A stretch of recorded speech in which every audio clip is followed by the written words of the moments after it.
What do you think? Which one is it?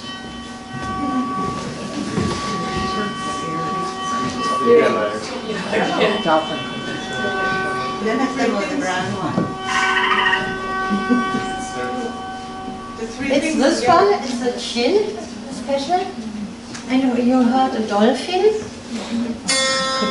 And this? It's a zeta, and it's this one. And in 2012, I listened to, in Spain, to the talk of Timothy B. Leiden, and he showed the sound shapes he perceived, and I thought, how did he get my pictures? It's my drawings. So we connected and started a project together, and we compared our sounds. And in that time, I started to draw lots of sounds. And even in that time, I was starting to show my soundscapes as an installation. It's flat, but normally it's a sculpture, but in this installation it's flat. And Timothy is walking from one sound to the next, and Sonja is on one sound. It's a piano. It's the blue one, Sonja on the piano. It's this. And this. And in the installation, the visitors could talk about their perception of the colors and the shapes, and were wondering, what? I'm a synesthete too? I didn't know that. And when I was drawing all my sounds, I started to draw animals. And here are some ducks. In German, Dunkelente.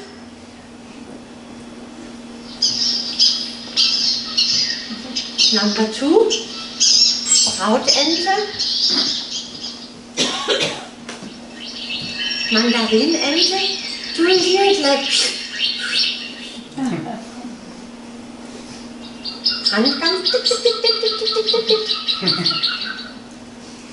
So it's sculptures. They have colors, but I want to show the sculptures so I don't color it.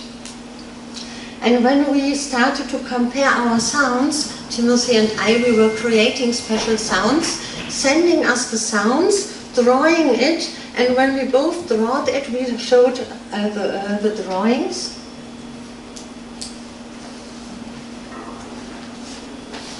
Oh, it's very silent, maybe better like this. Can you hear it?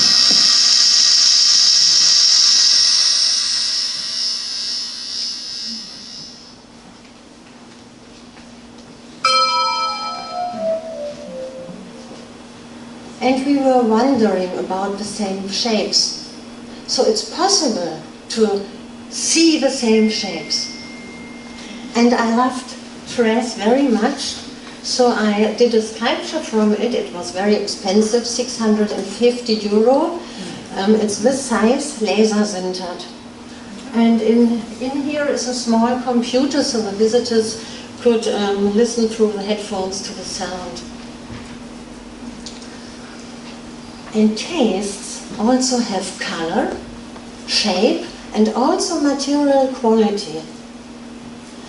This one is both chocolate, special chocolate types. Here you see it's a shape and it's three-dimensional, but this looks flat, but it's flapping. And when I am doing projects with my EMU-Ensemble, I use the colors normally. And if I compose a piece for the EMU-Ensemble, I first use the colors, but then I create something like a sculpture garden. So if I need a green sound and I want to be a high sound, it couldn't be a flat one. So then first I choose the color, it's the instrument, and then I choose the sculpture or the shape. Also scents have color, shape, and also material quality, always in my fingertips. It's a feeling like having it in the fingertips. And you see special things for creating scents. I'm creating scents, and it's animalic and aromatic and lavender and citrus. My favorite one is fougere. It looks like this if I only draw the shape. For the last exhibition in Spain, I was painting it in oil on canvas without the holes to show the colors. It's better to see it like this. But if I do a piece with EMU-Ensemble, I only need the colors and how much they do have to appear in the piece of music. I'm doing also art with scents and sounds, and I was creating here some scents and composing sounds for it.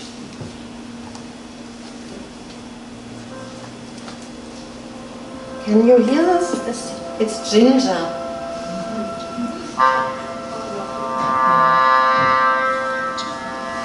It's 8 minutes.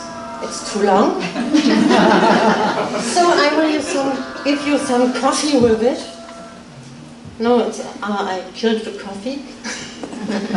This is another installation. I cut 450 yaks, the Mongolian cows, from paper. I cut it 900, but I needed 450 in the end. And they have something on their back because they have to carry the luggage of the tourists. And here are lots of scents on it, and I mixed scents for it. It was 2 areas. In the first it was a forest, and if you walk through it, the people could walk, it was a 10-meter room, and if the people were walking around, the yaks were moving and the scents were flowing there in the room. And first was a forest, and the second one was flowers and freedom. I created scents for freedom because the yaks, I had a trekking tour in Mongolia, and the yaks always wanted to disappear and they wanted to be free, so I created the scent of freedom for the yaks. But if you want to know what is it really, what do I perceive, you have to hold the scent very close to your nose. And so I asked myself, where is the scent if I see it? And if I am in a room and perceive something, I think it's normal and all of us will do it. Maybe we are in the garden now and we smell, there's a rose. Oh, where is it? There. So I turn my head to see where is it, and then immediately there is a white cube in front of my face, and it's the feeling as I look inside. I'm inside of it, and inside there appears something. This is the chocolate, you remember. Or here, it's much closer because it's always here. I can touch it here. It's always a sculpture. I couldn't dance it because it's a sculpture and I can touch it. Always here in front of my face. So I was wondering, why is it here and why is it in white space? Is it, food is on white plates. Is it this? I don't know. And sand is outside somewhere and air is white. I don't know. Here's the sand. And what to do with it? I can create soundscapes for my ensemble, but I can use it. We had a workshop, and in Ulm there are very old historical things, like the Lion Man, 32,000 years old, and also some flutes in the near of Ulm were found from bones. So we visited a workshop and built our own bone flutes, and then we had the idea to do it in 3D, because nobody knows how to play this old bone flutes. And if you open the holes, the sound is different. And so we could do different flutes, and depending on all the things the scientists were writing about the bone flutes. Make it longer or thicker or thinner, bigger holes, smaller holes, one hole more or less. And then nobody of us was able to play it, so we asked a professional to play the flutes, and we wanted to know the original flute, the polyjet, and the expensive one with ceramic. What are the differences in sound? And I will play with sound.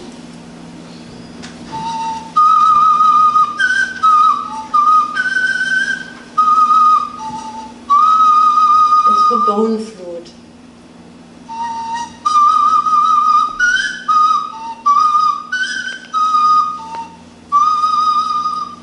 Polyjet.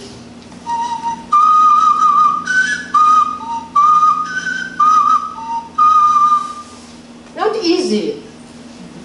Very similar, but a little bit different. And I see it immediately, the colors are different. So what we do normally is to look at the frequencies, and you can see there some differences, and I will show it here. It's high here, also high here, but there are over it again frequencies, and these ones are green, and then again these ones. I like the colors of these ones most, but the best sound was the ceramic one from the 3D printed. So I can use my synesthesia to know what's better or what is the difference between the things.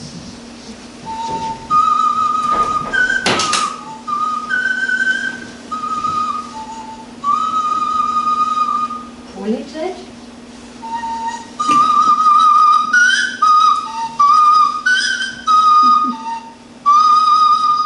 And ceramic.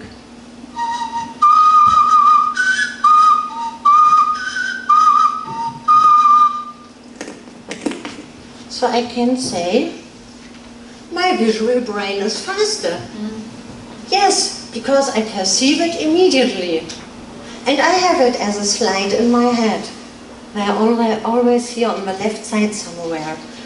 And if I remember the sound, I remember the slide, not what I hear. I remember the picture. But isn't it normal? We perceive it, so it's faster. And then I was discussing on the plane yesterday with Leo Eckbert all the time, what do we perceive? What is it behind it? And I'm wondering and wondering. And I showed, I have sense who are pointy. I have taste which are pointy. I have sounds which are pointy. Are the words behind faster?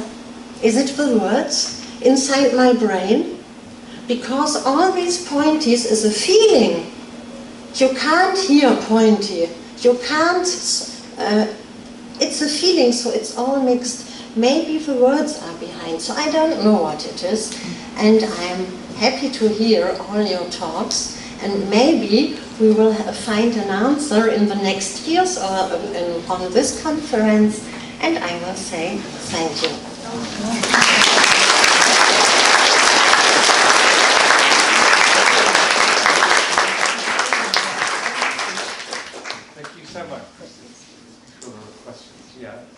Just an observation, I had a student named Joyce Yang. She's a rather well-known pianist, and she has synesthesia. And somebody asked her, if you have something in a certain key, but you have different notes, how do you do that? And you kind of explained that you have something. And she said it would be as if you lived in a country of green, but everybody in that would be different colors. Mm-hmm. Is that yes kind of what you mean? Yeah. And she made a videotape. It's quite wonderful if you're interested. Very interesting, Christine. I wonder, are your shapes transparent? Can you see through them? No. So they actually block your view of what the roses you're smelling? No, it's the same as if I ask you, please look at a pink elephant who is flying in this room, and you can imagine it, but it's not blocking the room. But you smell a rose, and there's a 3D shape, It's awareness. It's awareness. So in a sense, it's transparent because It's in my mind, but before me, here, exactly here, and I have to be aware of it, and I couldn't be aware of it. I'm normally in my garden or somewhere else, and it's all the time there, but I'm not looking at it. But if your object's here and you're looking at Daphne, would you not see her face? Yes. You wouldn't see her face. I would see her face, because So, it's yeah. not in front of my eyes. It's more like here, over my head, but it's as if I'm there too. So it's me 2 times, I think. I It's don't like a know. separate space. Yes. You've got this space that everyone sees, and then there's another space, but they coexist wrong. Yeah, Something like that. yeah. Okay. Thanks, David. Michael.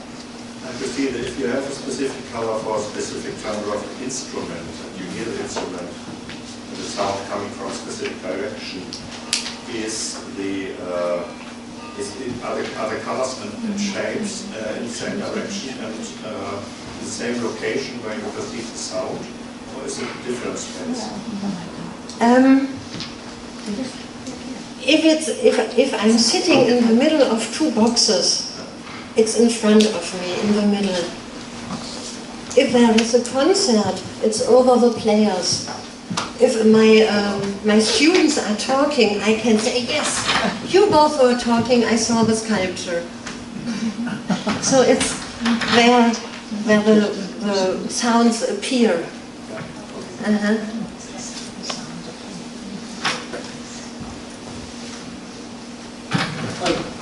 terms of the shapes, I know we've talked a lot about this kind of stuff, you and me, but sort of related to what some people are talking about now in the sense of the shapes and where they appear. I find sometimes if I have them very close, I can feel them.